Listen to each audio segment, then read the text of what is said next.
ചരിത്ര പണ്ഡിതൻ ഡോക്ടർ എം.ജി.എസ്. നാരായണൻ അന്തരിച്ചു എന്ന വാർത്ത വരുന്നു. കേരളത്തിലെ അടുത്ത കാലത്ത് കേരളത്തിലെ സർവകലാശാലകളിൽ ഏറ്റവും പ്രശസ്തനായ ഗവേഷകൻ കൂടിയായ ഡോക്ടർ എം.ജി.എസ്. എന്ന ചുരുക്കപ്പേരിൽ അറിയപ്പെടുന്ന ഡോക്ടർ എം.ജി.എസ്. നാരായണൻ്റെ വിയോഗ വാർത്ത വന്നുകൊണ്ടിരിക്കുന്നു. ശരിക്കും വളരെ സങ്കടകരമായ ഒരു കാര്യമാണ്. കാരണം ഈ ഒരു ചരിത്ര ഗവേഷകൻ എന്നുള്ള നിലയിൽ ഒരു റഫറൻസ് ഗ്രന്ഥമാണ് ഡോക്ടർ എം.ജി.എസ്. നാരായണൻ. ചരിത്ര വിദ്യാർത്ഥികൾക്ക് എപ്പോഴും ഡിപ്പെൻഡ് ചെയ്യാവുന്നതും കേരളത്തിലെ രാഷ്ട്രീയ വിദ്യാർത്ഥികൾക്ക് എപ്പോഴും ആശ്രയിക്കാവുന്ന ഒരു വിജ്ഞാന കേന്ദ്രം കൂടിയായിരുന്നു ഡോക്ടർ എം.ജി.എസ്. നാരായണൻ.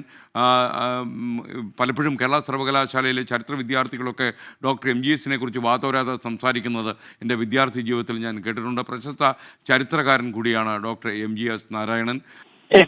ചരിത്രകാരൻ എം.ജി.എസ്. നാരായണൻ അല്പസമയം മുമ്പാണ് അന്തരിച്ചത്. 92 വയസ്സായിരുന്നു. മലാപ്പറമ്പിലെ വീട്ടിൽ വെച്ചാണ് അദ്ദേഹത്തിന്റെ വിയോഗം.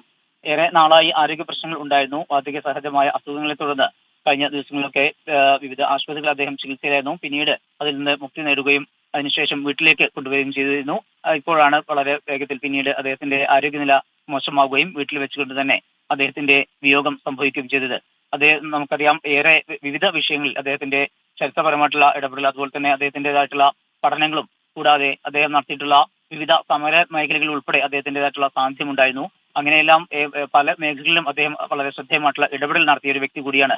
ചരിത്രകാരൻ എന്നതിലുപരി ഒരു സാമൂഹിക പരിഷ്കർത്താവ് എന്ന നിലയിൽ കൂടി അദ്ദേഹം ശ്രദ്ധേയനായ വ്യക്തിയാണ്.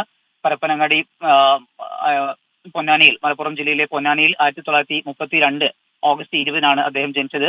പിന്നീട് അദ്ദേഹത്തിന്റെ പ്രവർത്തന മേഖല പ്രധാനമായും കാലിക്കറ്റ് യൂണിവേഴ്സിറ്റി കേന്ദ്രീകരിച്ചുകൊണ്ടായിരുന്നു. 1976 മുതൽ 1990 വരെയുള്ള കാലഘട്ടത്തിൽ കാലിക്കറ്റ് സർവകലാശാലയിലെ ചരിത്ര വിഭാഗം മേധാവി അദ്ദേഹം പ്രവർത്തിച്ചു. ഒപ്പം തന്നെ 2001 മുതൽ 2003 വരെ ഇന്ത്യൻ കൗൺസിൽ ഓഫ് ഹിസ്റ്റോറിക്കൽ റിസർച്ചിന്റെ ചെയർമാനായും അദ്ദേഹം പ്രവർത്തിച്ചിരുന്നു.